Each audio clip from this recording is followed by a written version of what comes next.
Welcome to A1 TV Telugu news. నేను భువన. Details చూద్దాం. చంద్రగ్రహణం సందర్భంగా చిత్తూరు జిల్లా కాణిపాకం వరసిద్ధి వినాయక స్వామి దేవస్థానంలో అర్జిత సేవలు, సాధారణ దర్శనం తాత్కాలికంగా రద్దు చేశారు. ఉదయం ఆలయ శుద్ధి కార్యక్రమాలు పూర్తి చేసి దేవాలయాన్ని మూసివేశారు.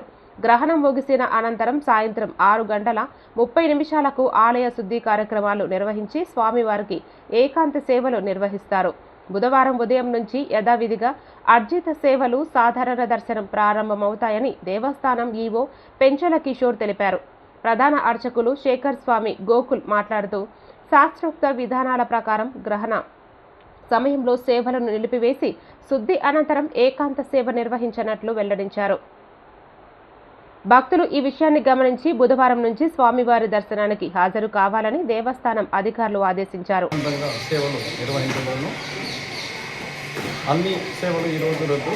యథావిధిగా రేపటి నుండి ఉదయం అన్ని సేవలు ప్రారంభం. శుభం భూయాలు.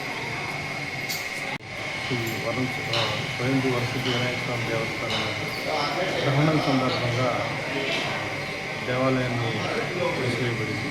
ఈరోజు 6:20 దేవాలయాన్ని మూసివేసాము. మళ్ళీ సాయంత్రం ఈరోజు సాయంత్రం కూడా భక్తులకి దేవుని దర్శనం అందుబాటులో ఉంది. ఈరోజు చంద్రగ్రహణం కాబట్టి ఈరోజు నుంచి రేపు ఉదయం వరకు సంపూర్ణంగా దర్శనాలు తర్వాత యథావిధిగా అన్ని కార్యక్రమాలు